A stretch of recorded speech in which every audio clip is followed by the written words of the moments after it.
अगर अष्टावक्र से तुम ये पूछोगे कि आप कहते हो अभी अभी हो सकती मुक्ति, तो कर्मों का क्या होगा?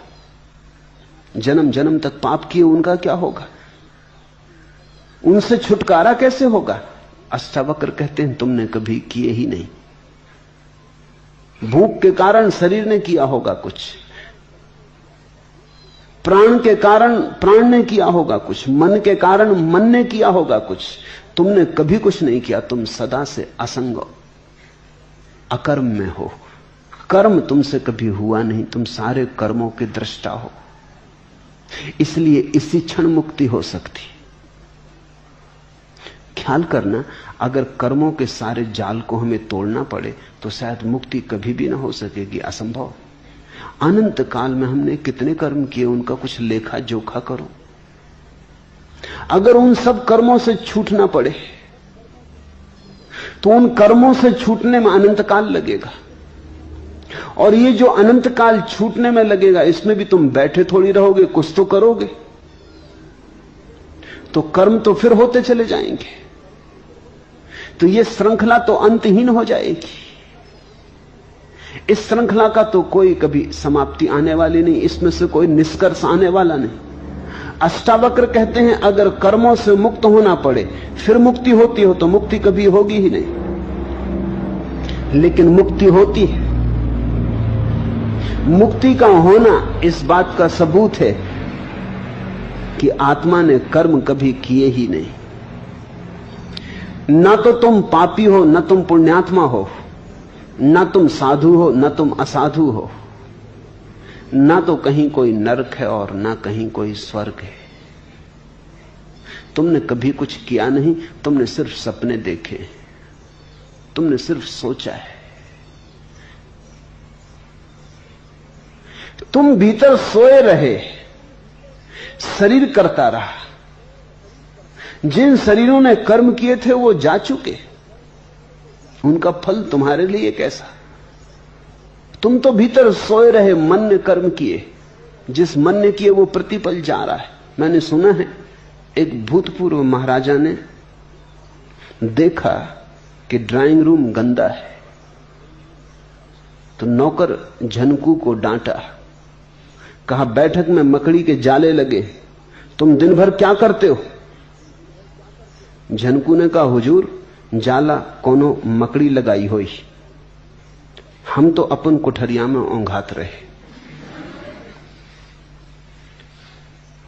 तुम तो ओंघाते रहे भीतर, जाला कोनो मकड़ी लगाई होई। शरीर ने जाले बुने, मन ने जाले बुने, प्राण ने जाले बुने। तुम तो सोए रहे। जागो, जागते ही तुम पाओगे तुमने तो कभी कुछ किया नहीं। तुम तो करना भी चाहो तो कुछ कर नहीं सकते। अकर्म तुम्हारा स्वभाव है, अकर्ता तुम्हारी स्वाभाविक दशा है। तू असंग, क्रिया शून्य, स्वयं प्रकाश और निर्दोष है। ये सुनी घोषणा, तू निर्दोष है। तो जो कुछ तुम्हें सिखाया हो पंडितों ने, पुरोहितों ने, फेंको, तुम निर्दोष हो। उनकी सिखावन ने बड़े खतरे किए, तुम्हें पापी बना दिया, तुम्हें हजार तरह की बातें सिखा दी कि तुम ऐसे बुरे हो, तुमने दीनता भर दी और अपराध का भाव भर दिया। तुम निर्दोष हो, निरपराधी हो। तेरा बंधन यही है कि तू समाधि का अनुष्ठान करता है। इस वचन की क्रांति तो देखो। तेरा बंधन यही है कि तू समाधि का अनुष्ठान करता है, कि तू आयोजन करता है कि समाधि कैसे फले, फूल कैसे लगे ध्यान के, मुक्ति कैसी हो, अनुष्ठान। ते बंधा ही समाधिन अनुतिष्ठसी, यही तेरा बंधन है। उठा तलवार बोध की और काट दे। तो यहां तुम्हें साफ हो जाएंगी दो बातें कि योग का एक मार्ग है और बोध का बिल्कुल दूसरा मार्ग है। बोध के मार्ग का प्राचीन नाम है सांख्य। सांख्य का अर्थ होता है बोध, योग का अर्थ होता है साधन। सांख्य का अर्थ होता है सिर्फ जागना है, बस कुछ करना नहीं। योग का अर्थ होता है बहुत कुछ करना है, तब जागरण घटेगा। योग में साधन है, सांख्य में सिर्फ साध्य है। मार्ग नहीं है, केवल मंजिल है। क्योंकि मंजिल से तुम कभी गए ही नहीं कहीं और, तुम अपने भीतर के मंदिर में ही बैठे हो। आना नहीं है वापस, इतना ही जानना है कि कभी गए ही नहीं। निसंगो निष्क्रियो असि त्वयं स्वप्रकाशो निरंजना अयमेव हिते बंधा समाधि मनुतिष्ठसी। बस इतना ही बंधन है कि तुम मोक्ष खोज रहे हो। मोक्ष के खोज से नए बंधन निर्मित होते। एक आदमी संसार में बंधा है, फिर घबरा जाता है तो मोक्ष खोजने लगता है। तो इधर से घर द्वार छोड़ता है, परिवार छोड़ता है, धन दुकान छोड़ता है, फिर नए बंधनों में बन जाता। साधु हो गया, अब ऐसे उठो, ऐसे बैठो, ऐसे खाओ, ऐसे पियो। अब नए बंधन अपने चारों तरफ रच लेता है। तुमने देखा साधुओं की हालत कैदियों जैसी है। साधु मुक्त नहीं है, क्योंकि साधु सोच रहा है मुक्ति के लिए पहले तो बंधन करने पड़ेंगे। यह भी खूब मजे की बात है। मुक्ति के लिए पहले बंधन मानने पड़ेंगे। मुक्त होने के लिए कोई बंधन नहीं चाहिए। कृष्णमूर्ति की एक किताब है the first and last freedom, पहली और अंतिम मुक्ति। वो अष्टावक्र का आधुनिकतम वक्तव्य है। अगर मुक्त होना है तो पहले ही चरण पर मुक्त हो जाओ। ये मत सोचो कि अंत में मुक्त होएंगे। पहले चरण पर ही मुक्त होना है, दूसरे चरण पर नहीं। क्योंकि अगर पहले चरण पर सोचा कि तैयारी करेंगे मुक्त होने की, तो उसी तैयारी में नए बंधन निर्मित हो जाएंगे। फिर उन नए बंधनों से छूटने के लिए फिर तैयारी करनी पड़ेगी। उस तैयारी में फिर नए बंधन निर्मित हो जाएंगे। तो तुम एक से छूटोगे, दूसरे से बंधोगे, कुएं से बचोगे, खाई में गिरोगे। तो तुम देखो, ग्रस्त बंधा है और संन्यास्त बंधे, दोनों के बंधन अलग अलग हैं, मगर फर्क कुछ नहीं है। ऐसा लगता है कि मौलिक मूर्छा जब तक नहीं टूटती, तुम जो भी करोगे बंधन होगा। मैंने सुना है कि एक आदमी की स्त्री भाग गई, तो उसे खोजने निकला। खोजते खोजते जंगल में पहुंच गया। वहां एक साधु एक वृक्ष के नीचे बैठा था। उसने पूछा कि मेरी स्त्री को तो जाते नहीं देखा, घर से भाग गई, बड़ा बेचैन। तो साधु ने पूछा तेरी स्त्री का नाम क्या है? उसने कहा मेरी स्त्री का नाम फजीती। साधु ने कहा फजीती? तूने भी खूब नाम रखा। ऐसे तो सभी स्त्रियां फजीती होती हैं, कि तूने नाम भी खूब चुन के रखा। तेरा नाम क्या है? साधु उत्सुक हुआ कि तो नाम में बड़ा होशियार। उसने कहा मेरा नाम बेवकूफ।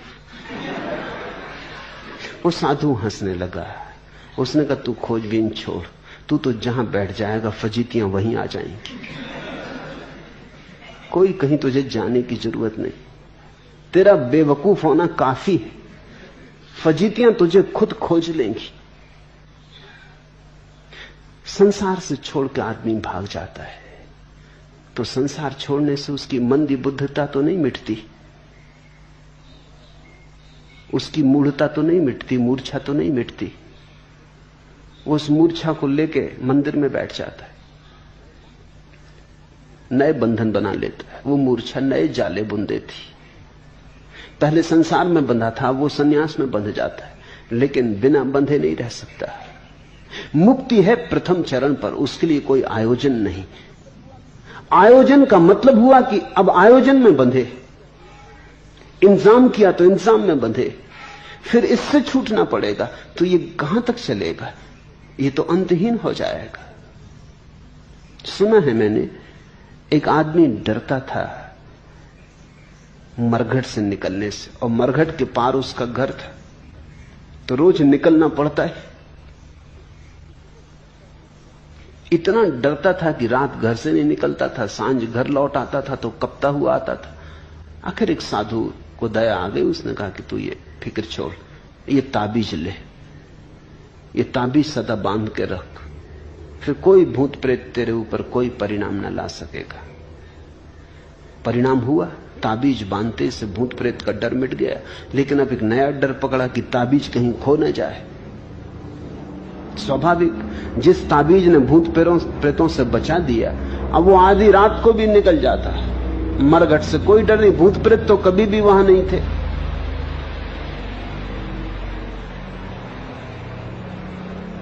अपना ही डर था। ताबीज ने डर से तो छुड़वा दिया, लेकिन नया डर पकड़ गया कि ताबीज कहीं खो न जाए। तो स्नान गृह में भी जाता तो ताबीज लेके जाता, बार बार ताबीज को टटोल के देख लेता। अब वो इतना भयभीत रहने लगा कि रात सोए तो डरे कि कोई ताबीज ना खोल ले, कोई ताबीज चुरा ना ले जाए, क्योंकि ताबीज उसकी जिंदगी हो गई। डर अपनी जगह कायम रहा, भूत का न रहा तो ताबीज का हो गया। अब अगर कोई इसको ताबीज की जगह कुछ और दे दे तो क्या फर्क पड़ने वाला है? इस आदमी की भयभीत दशा तो नहीं बदलती। भूत का थोड़ी प्रश्न है, भय का प्रश्न है। तो तुम भय को एक जगह से दूसरी जगह हटा सकते हो। बहुत से लोग इसी तरह का बालीवाल का खेल खेलते रहते हैं। गेंद इधर से उधर फेंकी, उधर से इधर आई, बस फेंकते रहते, खेलते रहते, और इस बीच जिंदगी गुजरती चली जाती। अष्टावक्र कहते हैं समाधि का अनुष्ठान ही बंधन का कारण है।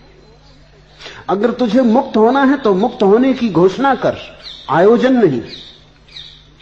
इसलिए मैं कहता हूं इस वचन की क्रांति को देखो। यह वचन अनूठा है, यह बेजोड़ है।